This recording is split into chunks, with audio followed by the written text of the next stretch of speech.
감사합니다. 오늘 우리에게 주시는 하나님의 말씀은 로마서 8장 26절에서 30절 말씀. 지난 시간에 이어서 다시 오늘 본문 말씀을 함께 나누도록 하겠습니다. 로마서 8장 26절에서 30절 말씀까지 우리 한 목소리로 합독하도록 하겠습니다. 시작. 이와 같이 성령도 우리의 연약함을 도우시나니 우리는 마땅히 기도할 바를 알지 못하나 오직 성령이 말할 수 없는 탄식으로 우리를 위하여 친히 간구하시느니라. 마음을 살피시는 이가 성령의 생각을 아시나니 이는 성령이 하나님의 뜻대로 성도를 위하여 간구하심이니라. 우리가 알거니와 하나님을 사랑하는 자 곧 그의 뜻대로 부르심을 입은 자들에게는 모든 것이 합력하여 선을 이루느니라. 하나님이 미리 아신 자들을 또한 그 아들의 형상을 본받게 하기 위하여 미리 정하셨으니 이는 그로 많은 형제들 중에서 맏아들이 되게 하려 하심이니라. 또 미리 정하신 그들을 또한 부르시고 부르신 그들을 또한 의롭다 하시고 의롭다 하신 그들을 또한 영화롭게 하셨느니라. 아멘. 자, 부들과 이렇게 인사합시다. 성령 충만 받읍시다. 성령의 세례 충만히 받읍시다. 방송과 온라인으로 함께 예배드린 성도들에게도 성령의 충만한 능력이 함께 임하기를 소망하고 축원드립니다. 오늘 지난 시간에 다 말씀을 못 전해서 오늘 본문의 말씀을 또 들고 두 번째 이 담겨져 있는 이 하나님의 말씀을 증거하려고 합니다.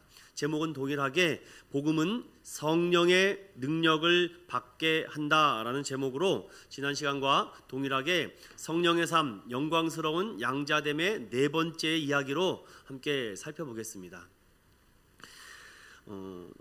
예수님은 우리에게 아주 중요한 말씀들과 핵심적인 가치에 대해서, 즉 하나님 나라가 왜 중요한지에 대해서 수없이 많은 비유와 많은 사물과 많은 현장에 대한 사건들을 통해서 말씀하셨습니다. 즉 하나님의 나라와 천국 복음을 한 부분만 함축하여 말하지 않고 다양한 상황을 가지고 비유했고 말씀을 증거했기 때문에 왜 그렇게 하셨는지를 우리는 깊게 고민해야 됩니다.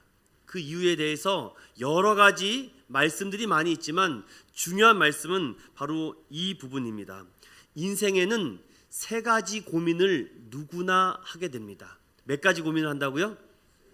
이거는 저도 그렇고 모든 분들도 이 세 가지 고민은 깨어 있고 인간의 존엄성을 아는 인격적인 분이라면 세 가지 고민을 하게 되는데, 첫 번째 따라해 볼까요? 나는 누구인가? 나란 존재에 대해서 너무 고민이 많습니다.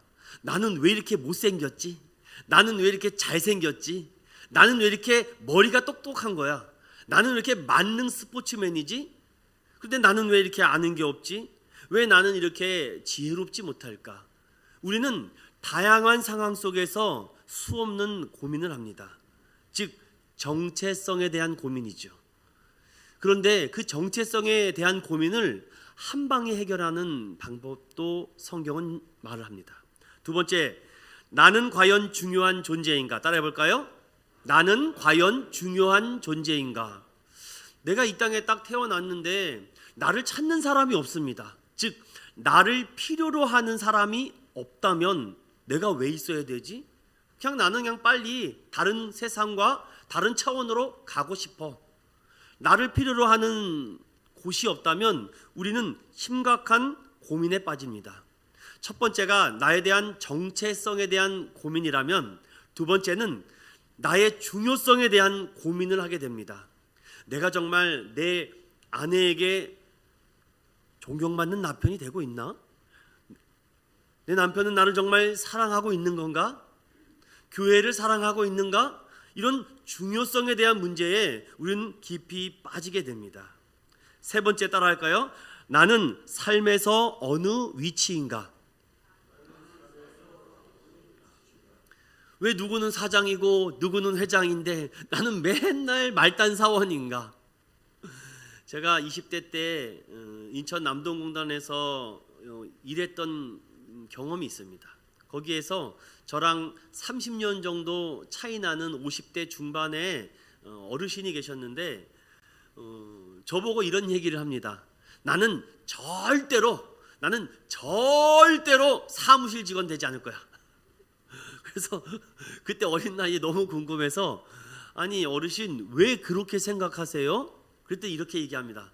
저 사무실에 앉아서 컴퓨터나 똑딱똑딱거리는 애들 뭘 일도 할 줄도 모른다고, 뭘 알 줄도 모르고 할 줄도 모르는 애들 현장에 나와서 이거 한번 해봤어? 이거 뭐 섞어봤어? 이런 얘기를 막 합니다. 그런데 여러분, 제가 아까 말했던 정체성과 중요성과 내 어느 위치를 다시 한번 보면은 우리는 그 사무실 직원에게 90도 인사해야 됩니다. 왜냐? 그분들이 월급을 주거든요. 되게 코미디 같은 얘기인 것 같지만 이것이 사실입니다. 내가 어느 위치인가?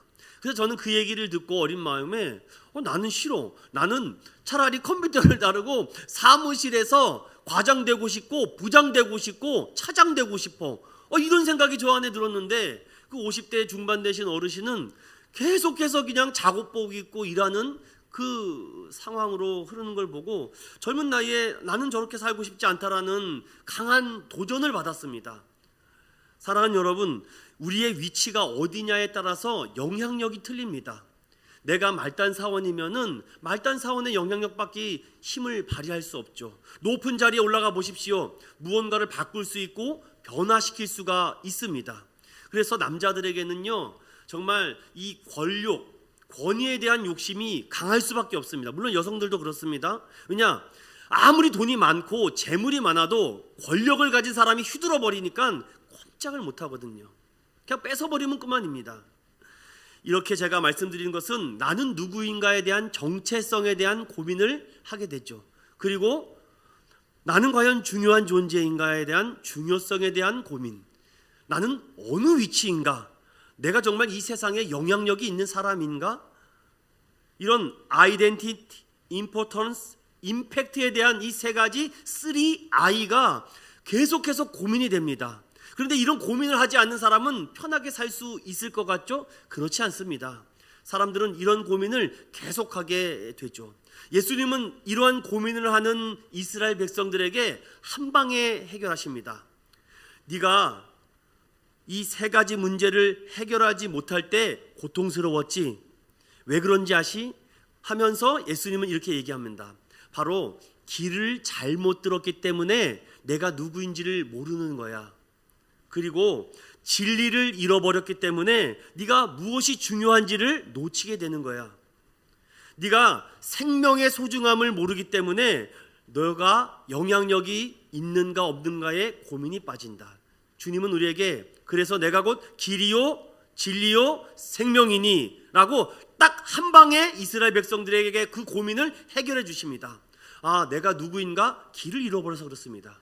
목적을 바로 찾으면은 우리는 바로 갈 수 있습니다. 그러니까 내가 누굽니까? 전 이렇게 고백합니다. 나는 하나님의 자녀다. 나는 예수 그리스도의 보혈의 피로 구원받았다. 성령의 능력으로 내가 오늘도 살아갈 수 있는 힘과 지혜가 있다라고 고백하는 저와 여러분 되시기를 축원드립니다.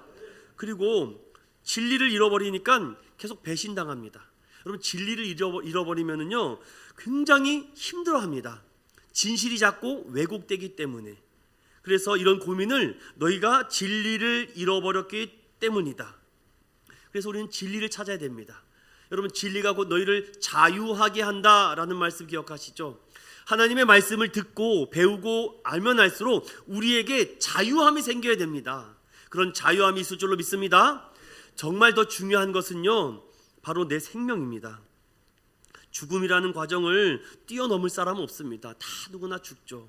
제가 이 서두에 왜 이런 말씀을 드리느냐, 우리가 복음은 성령의 능력을 받게 되는데 이 성령의 능력을 받아야지만 길을 바로 찾게 되고 진리를 바로 깨닫게 되고 생명의 소중함을 알게 되기 때문입니다. 사랑하는 성도 여러분, 진리를 사모하고 신실하게 살고자 하는 여러분, 우리가 속 시원하게 정말 이 하나님을 믿을 때에 내 안에 길과 진리와 생명 되신 분은 오직 예수 그리스도이심을 믿고 고백하는 저와 여러분 되시기를 소망드립니다. 자, 제가 지난 시간에 아주 귀한 말씀 함께 나누면서 부족해서 오늘도 이 말씀을 더 들고 왔습니다. 지금은 무슨 시대라고요? 성령 시대. 감사합니다. 여러분 잊어버리지 않았군요. I believe in Jesus. 나는 예수님을 믿는다. 어떤 사실에 입각한 것을 내가 믿는 것이 아니라 초자연적인 것, 비현실적인 것도 내가 믿고 있다라는 것이죠. 그런데 성령 받지 않고는 절대로 믿어지지 않게 됩니다.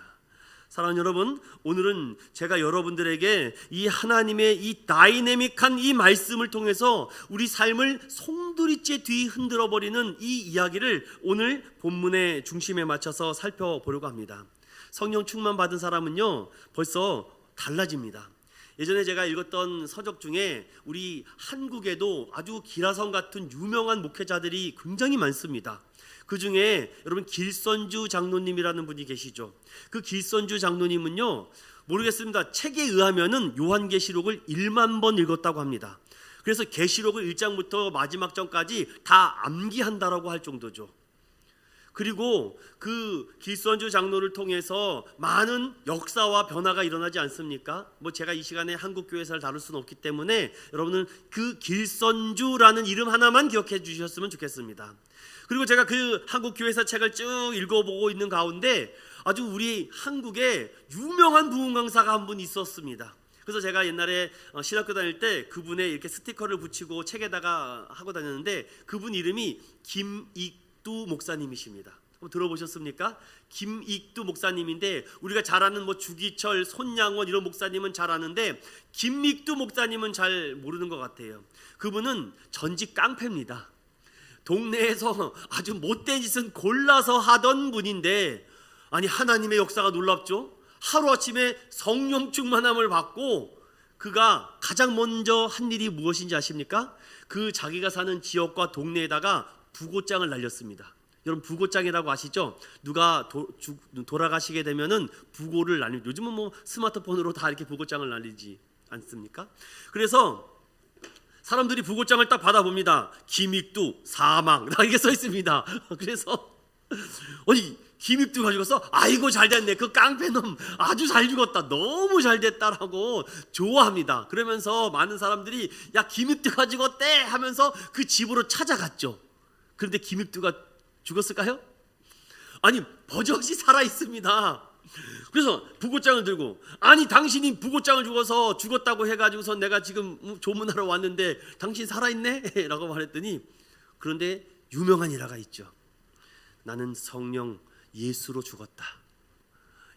난 그 말이 참 멋있었습니다. 그때 제가 30대 초반에 신학교를 가면서 예수로 죽었다. 근데 그 말씀이 어디에 있습니까? 로마서에 있더라고요. 우리 시간이 많이 가지만 확인해 볼까요? 여러분 의심의 눈초리로 저를 보는 것 같아서 확인을 해 드려야 될 것 같습니다. 여러분들 한번 다 읽을 수는 없으니까 제가 몇 부분만 읽겠습니다. 로마서 14장 앞으로 배울 건데 로마서 14장 여러분 7절, 8절, 9절만 읽어볼까요? 로마서 14장 7, 8, 9절입니다. 시작.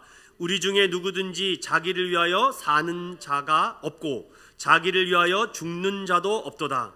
우리가 살아도 주를 위하여 살고 죽어도 주를 위하여 죽나니 그러므로 사나 죽으나 우리가 주의 것이로다. 이를 위하여 그리스도께서 죽었다가 다시 살아나셨으니 곧 죽은 자와 산 자의 주가 되려 하심이라. 아멘. 김익두 목사님이 예수 그리스도를 인격적으로 만난 순간 내 자아가 죽은 것입니다. 그래서 그 이후에 일화가 더 있어서 제가 참 존경하는 목사님 됐는데 도저히 그 동네 사람들이 믿을 수가 없어요. 하도 두드러 맞고 물건 빼앗기고 하다 보니까 저 깡패놈이 정말 죽었나 안 죽었나 해서 이 똥찌개 아시죠? 똥찌개 옛날에 어르신들 그 똥찌개를 가지고 그 김익두에게 확 부어버렸습니다. 왜냐 옛날 성질 같으면 어떻게 되겠어요? 이게 한 조목거리도 안 되죠. 그런데 자아가 죽으니까 반항하지 않습니다. 저항하지 않더라는 것입니다. 그래서 저도 그 일화를 읽으면서 야 나도 정말 저렇게 죽었나? 내가 정말 성령으로 저렇게 죽었나? 누가 저렇게 대꽃 같은 창으로 나를 찔러도 정말 꿈쩍하지 않을 수 있을까? 그런데 말은 꿈쩍하지 않겠다라고 얘기하는데 자신이 있나?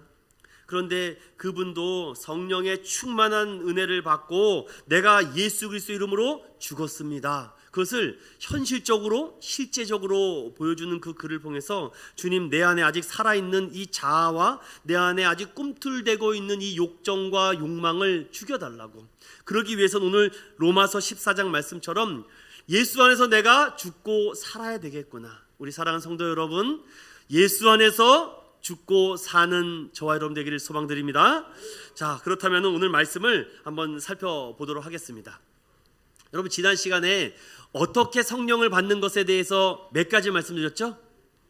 5가지 말씀을 드렸습니다. 복습해 볼까요? 첫 번째, 어떻게 성령 충만을 받는가? 하나님의 뜻이고 하나님이 원하시는 것이기 때문에 예수를 주로 고백하는 모든 사람은 성령 충만을 받는다, 안 받는다? 받는다라고 말씀을 드렸습니다. 두 번째는 그것이 하나님의 뜻이라면은 우리는 강력하게 아주 하나님의 이 성령을 받기를 소망해야 된다라고 말씀드렸죠. 그리고 우리가 하나님 앞에 성령의 충만함과 깨끗함이 있기 위해서 마음으로써 경건의 준비, 회개를 해야 된다라고 말씀을 드렸습니다. 더 나아가서 언제 성령 충만 받는다? 성령의 말씀을 듣고 하나님의 진리의 말씀을 들을 때 성령님의 임재와 역사를 경험한다라고 말씀을 드렸습니다. 마지막으로 성령 충만한 사람들과 함께 있을 때, 그런데 성령 충만한 사람들이랑 함께 있잖아요. 그럼 영향력을 받습니다. 뭐 말만 하면 예수 얘기하고, 말만 하면 말씀 얘기하고, 뭐 말만 하면 뭐 성령 얘기하는데, 기도 얘기하는데. 그런데 어떤 사람은요, 말만 하면은 예수 향기가 안 납니다. 말만 하면 무슨 연예인 얘기, 말만 하면 무슨 얘기. 그래서 저 안에도 이런 부분들에 대해서 하나님, 목사다움 참 중요한 것 같아요. 엄서원 씨는 엄목사 같아 라는 냄새가 나야 됩니다. 그래서 제가 집사람에게도 종종 이런 얘기를 합니다. 여보 나 오늘 강대상에서 목사 냄새 났어? 라고 이렇게 물어봅니다. 그런데 여기서 제가 그 냄새가 나지 않잖아요. 향기가 나지 않잖아요. 성령님이 역사하지 않습니다. 성도들이 다 압니다. 팔짱 딱 깨고 너나 잘해라. 그런데 목사 냄새가 딱 나잖아요. 그러면요, 제가 엉뚱한 얘기를 해도 성도들이 정말 눈을 가리워 주셨는지 게하시처럼 그냥 눈을 열어줬는지 모르겠지만 그냥 다 아멘하고 할렐루야가 되더라는 것을 저는 경험했기 때문입니다. 그래서 여러분, 목회자들을 위해서 정말 많이 기도해 주시기를 소망드립니다. 성령 충만한 사람들과 있을 때 우리는 물들게 돼 있죠.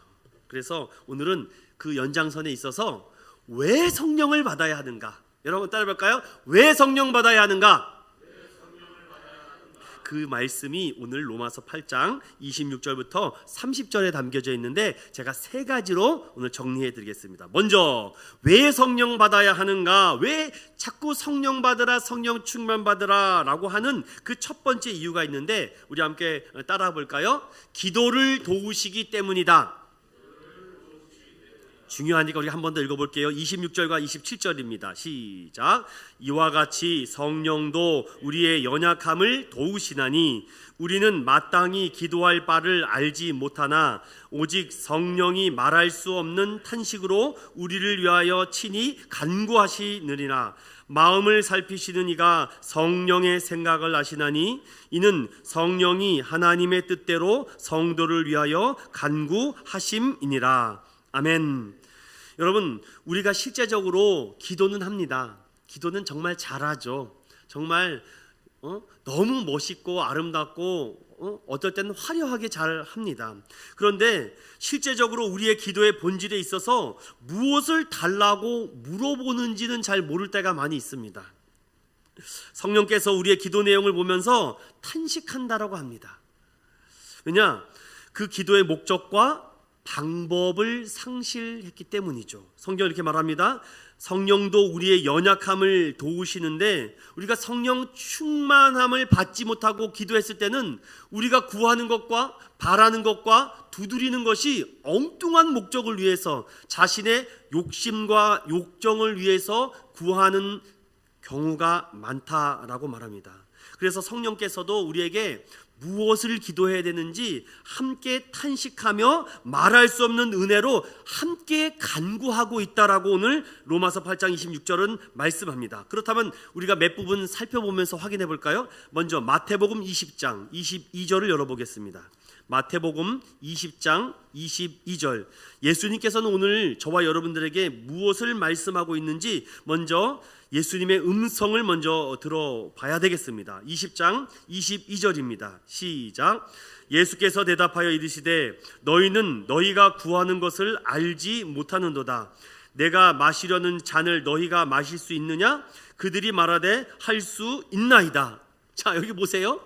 여러분 마태복음 강해 시간이 아니라서 지금 내가 이 잔을 마셔야 되겠다, 나의 이 잔은 쓴 잔이다, 독배가 든 잔이다 라고 말하니까 주님 저희들도 마실 수 있다니까요, 염려 붙들어 매십시오.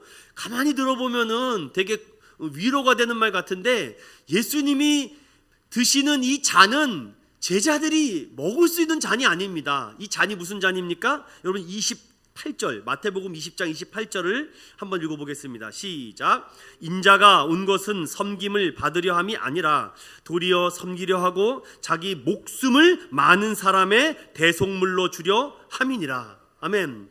여러분 제자들은요 이 담보물이 될 수 없습니다. 대속물이 될 수가 없습니다. 그런데 제자들도 무엇을 구하는지 무엇을 기도하는지를 모릅니다. 그래서 예수님이 나는 이렇게 될 것이야 라고 말하니까 저도 그렇게 하겠습니다. 아니 내가 뭘 하는데, 그 뜻과 방법을 상실하게 되죠. 그래서 성령님은 이렇게 얘기합니다. 우리의 연약함을 돕는다. 여러분 연약함이란 것은 무엇입니까? 우리 인간의 이 부패함과 죄성, 그리고 본성적인 이 죄의 성향을 돕겠다는 말입니다. 여러분 이 말씀이 잘 여러분들에게 은혜가 됐으면 좋겠습니다. 우린 기도하죠. 성령님 우리의 연약함을 도와주세요 라고 말할 때, 하나님 제가 이런 바라는 것이 있는데요, 하나님 아시죠? 하나님 도와주시고 들어주실 줄로 믿습니다 라고 우리는 기도하는데, 이것이 바른 목적과 바른 방법은 아니라고 말하며 성령님은 옆에서 우리에게 사랑하는 아들아 딸아, 너의 이 부패와 타락한 본성의 그 죄를 먼저 구해야 되지 않겠느냐? 너희가 회개에 합당한 열매를 맺지 않고 구하는 거 하나님이 들어주실 수가 없지 않겠습니까? 사랑하는 성도 여러분, 성령의 연약함이, 성령님도 우리의 연약함을 돕는다라는 것은 바로 우리의 죄성, 하나님의 뜻을 거스를 수밖에 없는 우리의 연약함을 돕는다는 말씀인 줄로 믿는 저와 여러분 되시길 축원드립니다. 제가 처음에 차 운전하는 걸 되게 좋아해서 차 운전을 했었거든요. 그래서 저희 아버지가 옛날에 이렇게 찝차 같은 게 있었습니다. 너무 몰고 싶었어요. 그런데 저희가 허락 없이 차를 몰면 됩니까 안 됩니까? 허락 없어도 되죠. 그냥 하면 되지 않습니까? 그냥 키 갖고 가서. 그런데 너무 그때 이제 운전하고 이런 거, 남성들은 그런 게 있거든요. 이런 이 기계에 대한 욕심이 있어서. 그런데 막상 이렇게 그 시동을 딱 거는데, 그때 한 20-30년만 돼도 오토매틱이 없었습니다. 요즘은 정말 시동 난관이 너무 좋아요. 그때는 클러치를, 반 클러치를 살짝 하고 일단 넣어야 되는데, 이게 마음은 되는데 생각은, 머리는 되는데 이게 안 되더라. 계속 시동을 꺼먹고 가면 부룩 꺼지고 아, 초짜티가 여기서 나는구나. 그런데 저희 아버지가 와서 시동을 딱 걸고서는 딱 기어를 놓고 가는데 휙 하고 앞으로 가는 겁니다. 너무 쉬워 보여서 계속 지켜봤죠. 어떻게 하나 이렇게 한번 유심히 살펴보고 또 흉내를 내는데 안 되는 것입니다. 여러분 그렇습니다. 우리가 기도를 잘한다라고 뽐낼 수가 없습니다. 성령님이 우리의 연약함을 하고, 아유 이 초보 같은, 아유 이런 초보 운전자. 여러분 초보 운전자들은요 혼자 운전하면 얼마나 덜덜덜 떨리겠습니까? 그런데 옆에 누가 딱 타고 있으면은 그래도 마음이 놓여요? 누가 놓입니까? 남편이 타고 있으면 마음이 놓입니까? 전문적으로 운전을 하는 유능한 운전자가 타고 있으면 그래도 마음이 편하지 않습니까? 그래서 운전 전문 학원에 가면은요, 이 초보 운전자가 이렇게 운전할 때 그 옆에 있는 사람에게 이렇게 그 사이드 브레이크를 잡고 브레이크를 이렇게 옆에 이렇게 만들어 놓은 게 있습니다. 그래서 위급한 상황에는 바로 잡을 수 있도록. 성령님이 바로 우리에게 이러한 역할을 합니다. 이 초보 신앙자들, 초보 성도들을 내버려 두니까 무슨 뭐 신령님께 비나이다 이런 걸 기도하고 있습니다. 그런 것을 구하지 말고 무엇을 구하러 갑니까? 먼저 그의 나라와 그의 의를 구하라. 하나님의 나라와 하나님의 뜻을 먼저 구해야 되는데 우리의 죄성과 연약함으로 엉뚱한 것을 구할 때 성령님이 옆에서 사랑하는 아들아 그것이 아니다라고 우리를 재촉하시고 안전하게 인도해 준다라고 말합니다. 사랑하는 여러분, 27절을 보십시오. 마음을 살피시는 이가 무슨 생각을 아십니까? 성령의 생각을 아시고 이는 성령이 하나님의 뜻대로 누구를 위해서 간구하십니까? 성도를 위해서 간구하고 있습니다. 저는 이 말씀이 정말 이 26절 27절의 말씀이 우리의 기도를 도우시는구나. 성령님이 우리의 약한 기도, 우리의 부족한 기도, 정말 중언부언하는 우리의 기도를 도우셔서 바른 기도, 정말 은혜의 기도, 말씀의 기도를 해야 되는 것이구나 라는 것을 깨닫게 해주신다는 것이죠. 그럼 우리 말씀 한 부분 더 찾아볼까요? 요한복음 14장 17절과 18절 말씀입니다. 요한복음 14장 17절에서부터 18절, 주님께서는 오늘 우리에게 생명과도 같은 귀한 말씀을 우리에게 해주십니다. 17절과 18절입니다. 시작. 그는 진리의 영이라 세상은 능히 그를 받지 못하나니 이는 그를 보지도 못하고 알지도 못함이라. 그러나 너희는 그를 아나니 그는 너희와 함께 거하심이요 또 너희 속에 계심이라. 내가 너희를 고아와 같이 버려두지 아니하고 너희에게 오리라. 아멘.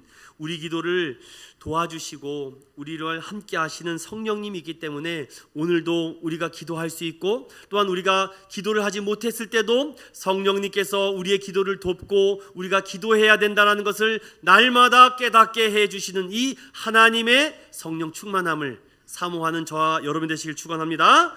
두 번째로 왜 성령을 받아야 되는가? 따라해 보겠습니다. 모든 것이 합력하여 선을 이루기 때문이다. 자, 28절을 보십시오. 다시 로마서 8장을 넘어와서 28절만 읽어보겠습니다. 시작. 우리가 알거니와 하나님을 사랑하는 자 곧 그의 뜻대로 부르심을 입은 자들에게는 모든 것이 합력하여 선을 이루느니라. 아멘. 자, 여기서 우리가 알거니와 우리가 무엇을 압니까? 우리는 우리의 지식과 경험을 믿는 것이 아니라 하나님의 초경험적이고 이런 직감적인 지식을 의미한다는 것만 아니라 하나님의 말씀을 통해서 정말 이 삶의 체험을 초월하는 초자연적인 것을 믿는다는 것입니다. 그래서 우리가 믿음을 참 성경에 강조하고 있지 않습니까? 그래서 어떠한 경륜을 통해서든지 간에 우리가 안다. 하나님이 운행하시고 다스린다. 이것이 우리가 안다라는 말이죠. 그럼 그 다음에 어떻게 얘기합니까? 하나님을 사랑하는 자, 곧 그의 뜻대로 부르심을 입을 자들, 입은 자들. 예전에 이 CCM을 참 많이 불렀는데 요즘은 잘 안 부르는 것 같아요. 여러분 최근에 이 찬양을 좀 들어보셨습니까? 당신은 사랑받기 위해 태어난 사람. 옛날엔 굉장히 이 찬양을 많이 불렀는데 요즘은 잘 들어볼 수가 없어요. 사랑받기 위해 태어난 사람이 있고 태어날 사람이 있죠. 우리는 사랑받기 위해 태어난 사람들입니다. 그리고 아직 하나님의 은혜를 모르고 사랑의 은혜로 태어날 수많은 영혼들이 있는 줄로 믿습니다. 그래서 하나님의 사랑을 받은 자, 곧 그의 뜻대로 부르심을 입은 사람들은요 어떻게 한다? 하나님을 사랑한다. 그리고 하나님께 헌신하고 또한 그 변화된 태도의 말을 한다라는 것을 오늘 28절에 이렇게 하나님을 사랑하는 자, 곧 그의 뜻대로 부르심을 입은 자들에게는 어떻게 합니까? 합력하여 선을 이룬다라고 말합니다. 그래서 저는 할 수 있는 한 함께 일하고 같이 같이 걸어가야 된다라는 입장이 굉장히 강하게 있습니다. 한자 성어에도 이런 말이 있지 않습니까? 세옹지마 전하이보. 이 코로나가 우리에게 물론 어려움과 많은 갈등과 많은 위기도 주지만 위기가 큰 것만큼 우리도 더욱더 더 큰 소망과 믿음을 가질 수 있지 않겠는가. 한편 더 나가서 옛날 교회사를 읽다가 이런 글을 읽어봤습니다. 위기가 찾아오면 찾아올수록 하나님을 더 가까이 다가가게 된다. 위기가 없고 너무 평안하고 잘 먹고 잘 살다 보니까 하나님을 찾는 시간보다는 다른 것을 찾는 시간이 더 많았다. 하지만 위기가 오고 어려움이 찾아오니까 많은 백성들이 신을 찾아가더라 라는 글을 읽어보면서 모르겠습니다. 이 상황이 계속 지속되면서 교회가 마지막에 보류가 되지 않겠나, 교회가 이 땅에 소망이 되지 않겠는가, 저는 그런 확신과 믿음이 있습니다. 그때를 위해서 우리가 합력하여서 선한 결과가 빚어지도록 우리가 교회만이 정말 하나님의 은혜가 멈춘 곳이다 라고 하나님의 사랑을 전하는 저와 여러분 되시길 축원합니다. 요즘 새벽마다 출애굽기를 강의하며 말씀을 이제 40장까지 보게 되면서 그 출애굽기 40장을 보면서 참 이 모세라는 한 위대한 지도자를 세우고 하나님이 일하시는 이 상황들이 참 놀랍다.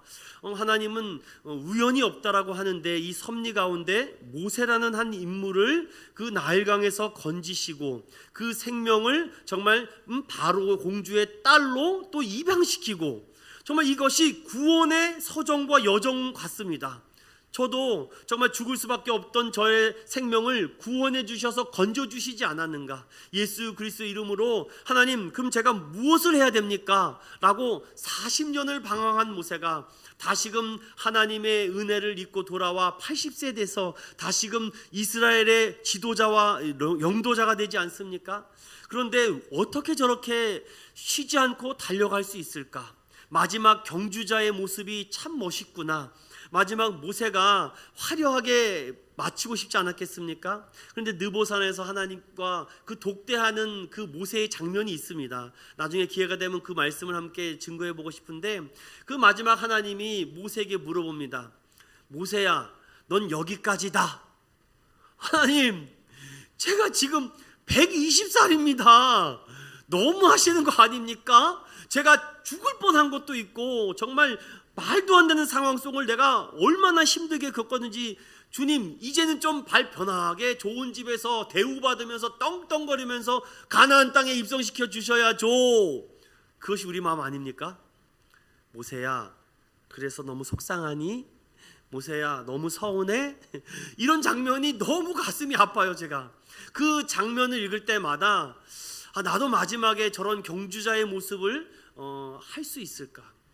하나님, 아니요, 안 그렇습니다. 40년 동안 하나님이 나와 함께 했는데 뭘 제가 절 바라겠습니까? 정말 모세구나. 모세가 모세했구나. 거기에서 얼마나 가나안 땅으로 들어가고 싶었을까? 나도 정말 멋지고 정말 이렇게 꿈을 이루고 싶지 않았을까? 그 모든 것을 여호수아에게 다 넘겨주고 자신이 이 마지막을 정말 아름답게 마치는 이 모세의 그 하나님과 독대하는 장면.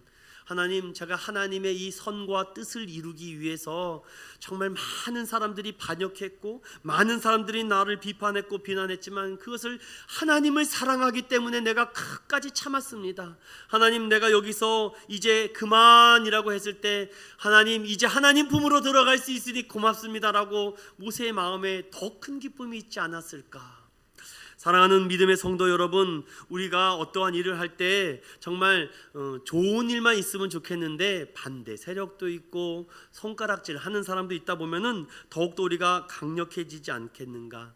저는 모세가 그런 말을 덧붙이지 않았을까? 하나님, 제가 40년 동안 하나님께서 주신 이 영적인 축복과 유익이 얼마나 더 많았는데 나보다도 하나님 오래 만나본 사람 있으면 나보라 그래. 최소 나는 40년이야 40년. 40년 동안 하나님과 동행한 사람이 몇 명 되겠습니까? 물론 그 앞전에 창세기에도 있긴 하지만 이렇게 하나님과 직접적으로 날마다 소통하고 대화했던 사람은 없었습니다. 그만큼 우리 이 모세를 통해서 합력하여서 선을 이루시는 하나님, 하나님이 모세를 사랑했고 모세도 하나님을 사랑하지 않았는가? 영적 진리를 날마다 체험하고 경험했던 현장이 더 좋지 않겠습니까? 그래서 교회가 너무 조용해도 문제입니다. 여러분, 아무 일이 일어나지 않아도 문제입니다. 자꾸 이렇게 들끓어야 돼요. 저는 우리 인천은연교회가 움직이는 교회가 될 줄로 믿습니다. 자꾸 움직여서 가만히 안 냅두는 거죠. 또 내일은 뭘 할까요? 막 이렇게 뭘 해야 됩니까? 이렇게 움직이는 교회. 저는 무빙 처치, 움직이는 교회가 라이브 처치, 살아있는 교회가 된다라고 믿습니다. 오늘 이 합력하여서 선을 이룰 때 왜 성령을 받아야 되는가? 성령 받지 않고는 함께 일하기가 어려워요. 우리 성령 충만하여 협력하여 합력하여 함께 동행하고 함께 걸어가는 저와 여러분 되실 축원드립니다. 마지막으로 우리 함께 따라해 보겠습니다. 구원에 이르도록 도와주시기 때문이다. 우리 29절 30절 마지막으로 읽어볼까요? 시작. 하나님이 미리 아신 자들을 또한 그 아들의 형상을 본받게 하기 위하여 미리 정하셨으니 이는 그로 많은 형제 중에서 맏아들이 되게 하려 하심이니라. 또 미리 정하신 그들을 또한 부르시고 부르신 그들을 또한 의롭다 하시고 의롭다 하신 그들을 또한 영화롭게 하셨느니라. 아멘. 우리 한번 이거 외워볼까요? 정부의 영, 정하시고 부르시고 의롭다라고 칭하시고 영화롭게 하신다. 우리 하나 외웠습니다. 뭐라고요? 정부의 영. 이것이 하나님 우리를 이게 콜링하는 것입니다. 우리 사랑하는 우리 김 집사님을 딱 정하신 겁니다. 하나님의 자녀로 딱 정하신 다음에 부르시는 거예요. 컴온, 하나님의 집으로 컴온. 엉뚱한 데 가지 말고 엉뚱한 짓 하지 말고 하나님의 집으로 오십시오 라고. 참 사람들이 볼 때는 아이고 정말 어떻게 할까? 그런데 주님이 보실 때는 사랑하는 아들이에요. 그리고 성화롭게 되고 거룩하게 돼서 하나님께 마지막 부활의 영광으로 영화롭게 된다고 합니다. 정부의 영, 성령님이 우리를 구원에 이르도록 도와주신 줄로 믿습니다. 자, 우리 디모데후서 1장 12절 잠깐 열어보겠습니다. 디모데후서 1장 12절 말씀입니다. 찾으셨으면 우리 함께 읽어볼게요. 디모데후서 1장 12절입니다. 시작. 이로 말미암아 내가 또 이 고난을 받되 부끄러워하지 아니함은 내가 믿는 자를 내가 알고 또한 내가 의탁한 것을 그 날까지 그가 능히 지키실 줄을 확신함이라. 아멘. 우린 성령의 은혜를 받아서 우리의 궁극적인 구원과 영광을 확신하게 되는 줄로 믿습니다. 우리의 약한 믿음 때문에 걱정하지 마십시오. 성령의 충만한 능력을 받고 보증되신 예수님께서 우리의 구원을 날마다 이루어 가실 줄로 믿습니다. 결론으로 성령도 이 불이 막 타고 있잖아요. 근데 거기다가 오늘 물이 없네요. 물을 이렇게 확 부어버리면 어떻게 됩니까? 꺼집니다. 동일합니다. 우리가 성령 충만함 받았잖아요. 막 뜨거워요. 오늘 교회 가서 목사님 설교 들으니까 막 할렐루야, 막 찬양이 막 나오고 나 같은 죄인 살리신 하나님 내 영혼이 은총이 막 했는데 또 이게 교회 문 밖을 딱 나가고 돌아가면은 이게 또 죄가 묻어요. 내가 분명 성령 충만해서 마음이 뜨거웠는데. 동일합니다. 불이 활활 타고 있는 곳에다가 물을 확 부어버리면 어떻게 돼요? 꺼지잖아요. 자, 여기에 죄에 묻혀가지고서는 막 살고 있습니다. 때가 묻어요. 여러분, 불이 계속 타기 위해서는 연료를 계속 주입해야 되지 않습니까? 똑같습니다. 하나님 주신 이 은혜와 은사를요 계속해서 개발해야 됩니다. 계속 하나님 또 주시옵소서. 하나님을 감당하고 싶습니다. 더 큰 능력을 주십시오. 그래서 두려움으로 날마다 구원을 이루라. 성령 충만함을 받은 12 제자들은요, 물론 유다는 스스로 목 베어 죽어 배가 터져 죽었지만 마띠아를 새로 뽑아서 오순절 마가의 다락방에서 성령 충만함을 받은 그들에게는요 누구 하나 무서울 게 없습니다. 내가 보고 들은 것을 전할 수밖에 없다라고 말합니다. 물론 저는 모여서 드리는 이 공동체 예배가 중요하다고 생각합니다. 왜냐, 모이기를 패하는 어떤 자들의 습관과 같이 하지 말라라고 되어 있기 때문입니다. 할 수 있는 한 자주 모이고 열심히 모여서 하나님을 찬양하고 경배해 드려야 된다고 저는 생각하는 입장이 강합니다. 하지만 참 이 어려운 상황에 어디에다가 마음을 두어야 되는가? 그런데 우리가 자칫 공동체의 이 제의적인 예배만 중요하다라고 생각하고 있지는 않을까? 이 삶의 예배, 개인의 예배는 아무 상관이 없습니다. 그러니까 수요, 금요, 주일날 드리는 딱 그 예배만 드리면 난 예배 다 드렸다는 거예요. 문 열고 돌아가면 엉뚱한 행동들을 당합니다. 여러분 그렇지 않을까요? 저는 묻고 싶습니다. 그렇게 강력하게 예배가 중요하다라고 생각하시는 분들에게 정말 삶의 예배와 개인의 예배도 강력하게 주장해야 되지 않습니까? 왜 공동체적인 정해놓은 틀과 그 시간 안에만 예배만 중요하다고 생각합니까? 그러니까 그 예배만 드리면 예배 다 드렸다고 생각하고 삶의 예배와 개인의 예배가 없습니다. 삶의 큐티가 없고 삶의 묵상과 삶의 영광이 없으니까 그냥 교회 와서 그 주일날 11시 예배 한 번만 드리면 됐다라고 생각하고 있으니, 여러분 오늘 동일합니다. 성령의 부어받고 또 꺼지고 불타고 꺼지고. 그럼 여러분 계속 여기 이 나무가 있습니다. 자꾸만 여기 있는데 불이 탔는데 이 나무가 불이 탔는데 불을 확 껐어요. 그럼 그 불을 다시 거기다 붙이려면 쉽습니까? 안 쉽습니까? 물 묻은 나무가 불을 붙이기가 어렵습니다, 여러분. 그래서 할 수 있는 한 죄의 자리에 가지 마라, 오만한 자리에 앉지 말아라, 죄의 길에 서지 말아라라고 복된 자의 얘기를 하시는 이유가 무엇입니까? 우리는 성령도 소멸되기 때문입니다. 사랑하는 우리 인천은연교회 성도 여러분, 성령의 충만함을 받는 것도 중요하지만 성령의 충만함을 유지하는 것이 더 중요한 줄로 믿는 저와 여러분 되시길 축원드립니다. 결론으로 마치겠습니다. 성령의 능력을 받아야 합니다. 성령 안에서의 삶을 성령 충만한 삶이라고 합니다. 이는 성령에 의하여 우리 삶 전체가 하나님께 드려진 삶입니다. 우리의 생각과 행동, 생활, 계획 등이 하나님의 뜻대로 살아가는 승리의 삶을 원하신다면 오늘 내 안에 성령의 충만함을 위해서 하나님, 오늘도 성령의 도움 없이 살아가는 그리스도인이 되지 않도록, 나는 그 사람들이 아닙니다. 나는 영적으로 패배하는 그 삶 이제 더 이상 살고 싶지 않습니다. 맨날 살려달라고 하나님 앞에 그런 어리석은 기도 드리고 싶지 않습니다. 성령님도 탄식하고 있습니다. 언제까지 내가 살려달라고만 기도하는 게 있느냐? 하나님 능력도 주십시오. 더 큰 인물도 주십시오. 많은 사람 주십시오. 제가 감당하겠습니다. 이런 기도를 해도 부족한데 맨날 도와주세요, 살려주세요, 고쳐주세요, 이런 기도만 하고 있진 않았습니까? 대범해집시다. 우리가 주어진 이 하나님의 은혜 속에서 하나님, 오늘도 성령 충만한 성령 시대에 설교가 달라지고 기도가 달라지고 사는 게 달라질 수 있도록 하나님, 이런 교회가 되기고 살아있는 교회가 되어 하나님 영적인 공동체로 말미암아 성령의 충만한 능력으로 이 코로나도 물러가고 사도적 교회가 돼서 하나님의 능력을 감당할 수 있는 인천운영교회 되달라고 우리 이 찬양을 고백하며 나가겠습니다.